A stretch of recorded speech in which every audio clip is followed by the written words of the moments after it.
السلام علیکم، میں ہوں سعدیہ اور آپ دیکھ رہے ہیں پوہا اردو۔ مدینے کے افق سے بہت دور سورج چلتے چلتے رک گیا۔ سپیدہ سحر کے انتظار میں اہل مدینہ کی آنکھیں پتھرا گئیں۔ لوگ حیران و پریشان بارگاہ رسالت صلی اللہ علیہ وآلہ وسلم میں حاضر ہوئے۔ یا رسول اللہ صلی اللہ علیہ وآلہ وسلم، آج کی رات کتنی طویل ہو گئی ہے۔ تہجد کی نماز ادا کرنے والے کب کے اپنے معمولات سے فارغ ہو چکے، بچے کئی بار سو کر جاگے اور جاگ جاگ کر سوئے، لیکن رات ہے کہ ختم ہونے کو نہیں آتی۔ لوگ عرض مدعا کر ہی رہے تھے کہ آسمان کا دروازہ کھلا، پروں کی آواز فضا میں گونجی۔ پلک جھپکنے پر جبرائیل امین سامنے کھڑے تھے۔ یا رسول اللہ، عرش کے سب سے اونچے کنگرے پر ایک فرشتہ مقرر ہے جس کے قبضہ میں سورج کی باغ دوڑ ہے۔ حضرت بلال کی آواز سن کر وہ مدینے کے افق پر سورج کو آگے بڑھنے کی اجازت دیتا ہے۔ آج وہ اب تک انتظار میں ہے تا ہنوز مدینے سے اذان کی آواز عرش تک نہیں پہنچی۔ ارشاد فرمایا، اذان تو ہو گئی، البتہ بلال نے اذان نہیں دی ہے۔ کچھ لوگوں کی درخواست پر آج سے ایک خوش الحان مؤذن مقرر کیا گیا ہے۔ جبرائیل نے عرض کیا، دل کے عشق و اخلاص کی جس گہرائی میں اتر کر حضرت بلال اذان دیتے ہیں، یہ انہی کا خاصہ ہے۔ یہی وجہ ہے کہ عرش تک پہنچنے کی پرواز سوائے ان کی آواز کے اور کسی کو اب تک حاصل نہیں ہو سکی ہے۔ اس لیے جب تک وہ اذان نہیں دیں گے، مدینے کے افق پر سحر کا اجالا نہیں پھیل سکے گا۔ حضرت روح الامین کی درخواست پر حضرت بلال کو اذان کہنے کا حکم دیا گیا۔ جو ہی اذان کے کلمات فضا میں گونجے، رات کی سیاہی چھٹنے لگی اور دیکھتے ہی دیکھتے ہر طرف صبح کا اجالا پھیل گیا۔ اس دن ہر کہ و مہ پر یہ حقیقت اچھی طرح واضح ہو گئی کہ عشق رسالت نے حضرت بلال کا مقام کتنا اونچا کر دیا ہے، اور یہ کہ فیضان نبوت کے بل پر ایک نیف و نزار غلام کی آواز میں کس قیامت کی توانائی پیدا ہو گئی ہے۔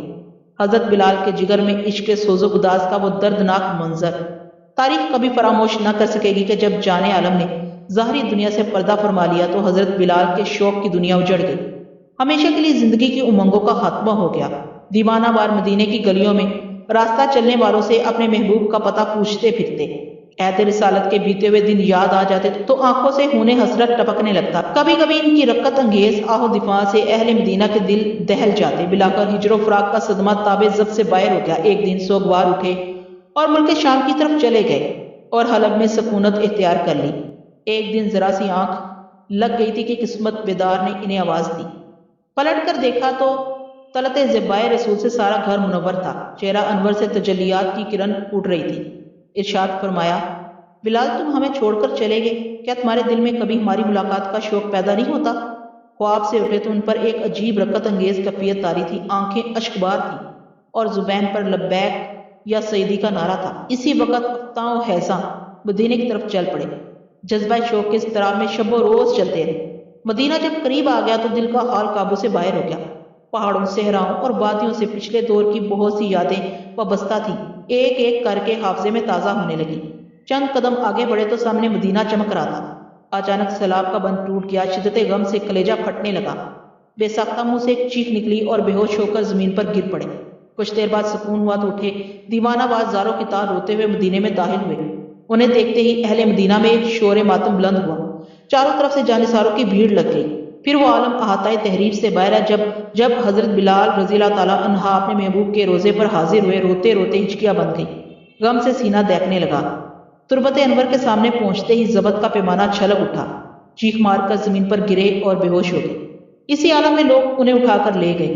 کافی دیر کے بعد ہوش آیا تو کئی دن یا محمد کا نعرہ بلند کرتے رہے۔ جب تک مدینہ میں رہے عشق و محبت کی دنیا اتھل پتھل ہوتی رہی۔ ایک دن لوگوں نے اذان دینے کے لیے اصرار کیا تو آنکھیں ڈڈوا آئیں۔ فرمایا، وہ زمانہ پلٹ لاؤ جب میرے سرکار مسجد میں تشریف رکھتے تھے اور میں شہادت کی انگلیوں سے ان کی طرف اشارہ کرتا تھا۔ جواب سن کر جب لوگ مایوس ہو گئے تو شہزادہ رسول سیدنا امام حسین رضی اللہ تعالیٰ عنہ کی سرکار میں حاضر ہوئے۔ لوگوں کو یقین تھا کہ شہزادہ رسول کی بات حضرت بلال کبھی بھی نہیں ٹالیں گے۔ بلاخر سیدنا امام علی مقام کے اصرار پر حضرت بلال اذان دینے کے لیے تیار ہو گئے۔ جس وقت مینار پر کھڑے ہو کر انہوں نے اللہ اکبر کہا تو سارے مدینے میں ایک کوہرام مچ گیا۔ لوگوں کے دل ہل گئے، آہ و دفاع سے ہر گھر میں قیامت کا منظر برپا ہو گیا۔ پردہ نشین عورتیں جذبہ بے خودی میں گھروں سے باہر نکل آئیں۔ کم سن بچے اپنے والدین سے پوچھنے لگے کہ حضرت بلال تو آ گئے، ہمارے آقا کب تشریف لائیں گے؟ اذان دیتے ہوئے حضرت بلال جب کلمہ شہادت پر پہنچے تو حالت غیر ہو گئی۔ حسب معمول انگلیوں کا اشارہ کرنے کے لیے نگاہ صحن مسجد کی طرف اٹھ گئی۔ حضرت بلال کی یہ پہلی اذان تھی جب حضور کا چہرہ انور سامنے نہیں تھا۔ ایک عاشق دلگیر اس دردناک حالت کی تاب نہ لا سکا۔ فضا میں ایک چیخ بلند ہوئی اور حضرت بلال بے ہوش ہو کر زمین پر گر پڑے۔ پھر مدینے میں ایک شور میشر برپا ہوا، پھر عشق کی دبی ہوئی چنگاری جاگ اٹھی، پھر ہجر رسول کا غم سینوں میں تازہ ہو گیا۔